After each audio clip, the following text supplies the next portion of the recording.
think of it more in this way, that the universe is obviously one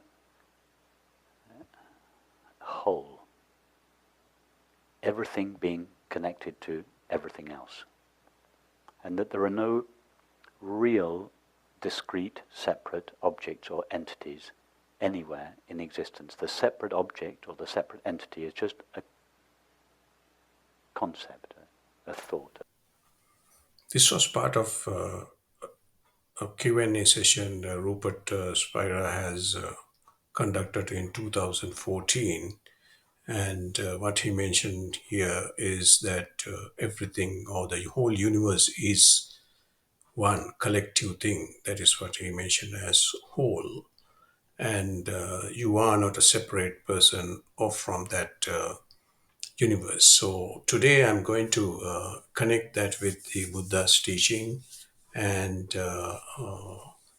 elaborate that Rupert is echoing the Buddha's teaching, and I wanted to make that connection to what Buddha mentioned about the universe and the about our inner self, and expand on that with my experience and the way that I see this whole universe is a hologram within you.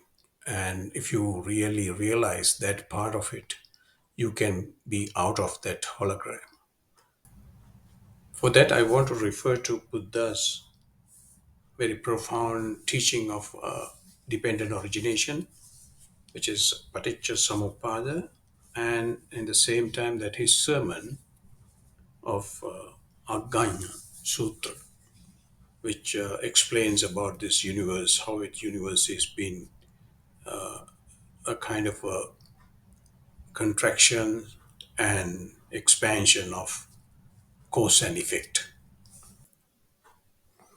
If you have watched my previous episode titled Dependent Origination in Plain English, you would have noticed that really I explained that cause and effect process, as Buddha mentioned, how it's becoming like ascending order and how it can be seized or the let go of by focusing on descending order of this process. So that is the dependent origination as such, that you could connect it with this Agganna Sutra, where that he mentioned contraction and expansion.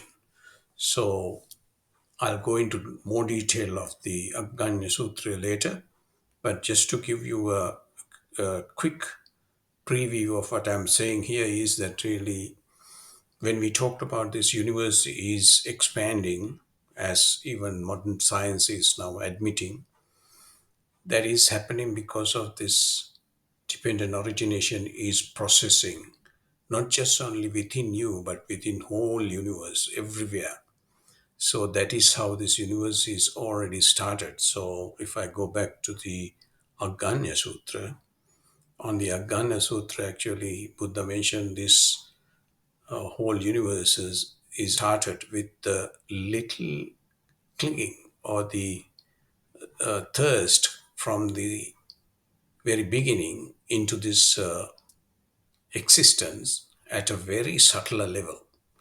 With that subtler level, existence has expanded little by little, and then it became to this level, and with different divisions and unrest in this world. So that is again, it is coming up with this expansion. Now, here, even Buddha, about 2600 years ago, brought up this discovery into the world to make sure that really people understand it and then start that contraction part of it and bring up the peacefulness and inner essence of this existence and go beyond it. And you may wonder, what does this mean?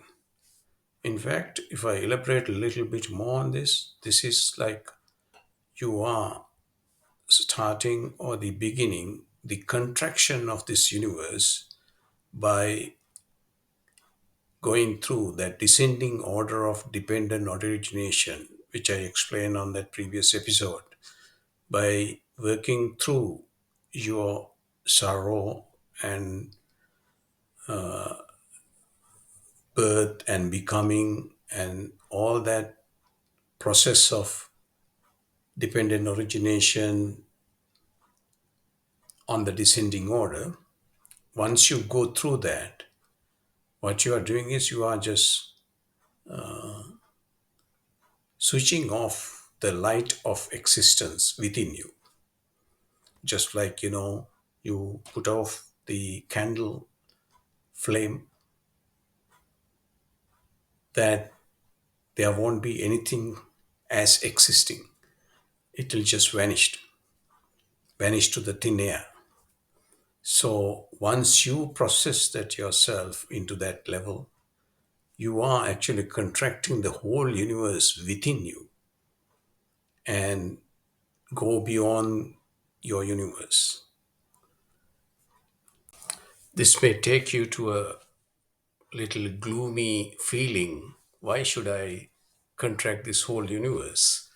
But I wanted to go back to that Agganna Sutra.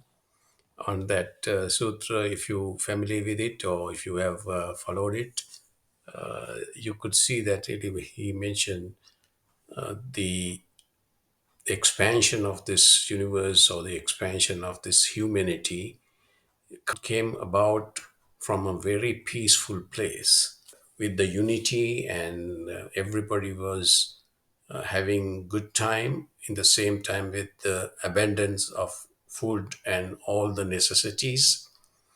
But it has now been divided, and discrimination is being the key into this world, that because of those divisions came about with our greed or with our desires.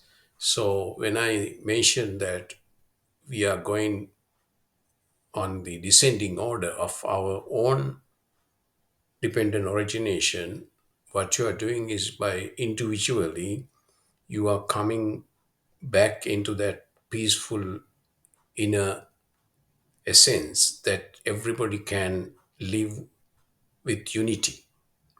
So that is where I always promote that inner peace set the foundation for global peace.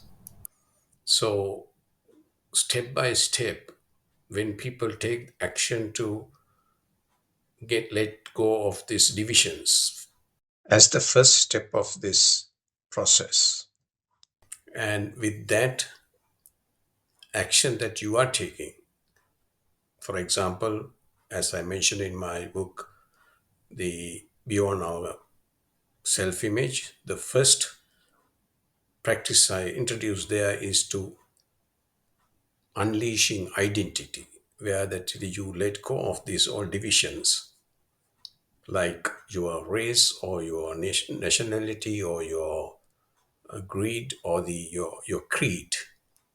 So once you let go of that within you, in the sense that you do not hang on to or hold on to these kind of ideologies, you are already making a peaceful life for you as well as around people around you, and of course it will radiate to everybody.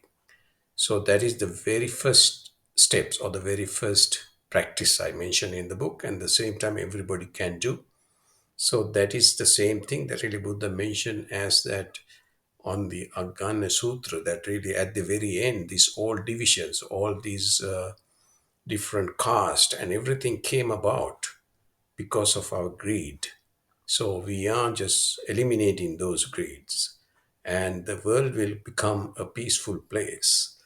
And at the very end, everybody will go back to that level that mentioned in the Agganna Sutra, that the original state of being with abundance of comfort and the food and everything.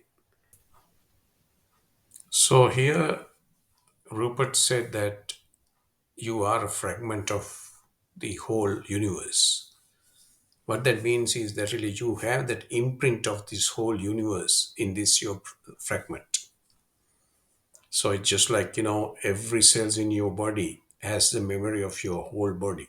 And then you can create that your whole body as modern science is now revealing. So flip that into the other side. What I'm saying here is that really you do have that projection of this universe within you. It is like a hologram of the universe within you. That is what really will reduce or the eliminate gradually once you go through this descending order of dependent origination by gradually eliminating your greed or your craving or your desire into this divided world and settling down with your inner peace, which will reflect on everybody else around you and gradually it radiate to the whole world. So this is a process of making this universe to a stage that Buddha mentioned in the Agganna Sutta, that where everybody lives with unity and with abundant food and comfort. I clearly see that if you take that action of unleashing identity and opening up your heart to everybody around you and in the world, that will eliminate the suffering in this world, which now you can see with all this war and fighting going on. All that suffering comes because of that identity and then try to protect that identity. The 12th link of that dependent origination is about this. So once you really let go of that part of you will be at a different stage of, a peacefulness. So that peacefulness will bring to the whole world. That's the message in this episode. That is the practical aspect of Buddha's teaching. Though it seems like very complex, here what I'm trying to do is to bring my own experience and then give you a different perspective at a simplest way that you could understand this discovery that Buddha revealed to us 2600 years ago, and how we can actually address our suffering and make our life easy, comfortable, and be happy all the time. So tune into the next episodes and then you could get more details on this. In the meantime, if you do have any questions or anything need to be clarified, please make a comment down there so I'll address them as well on my next.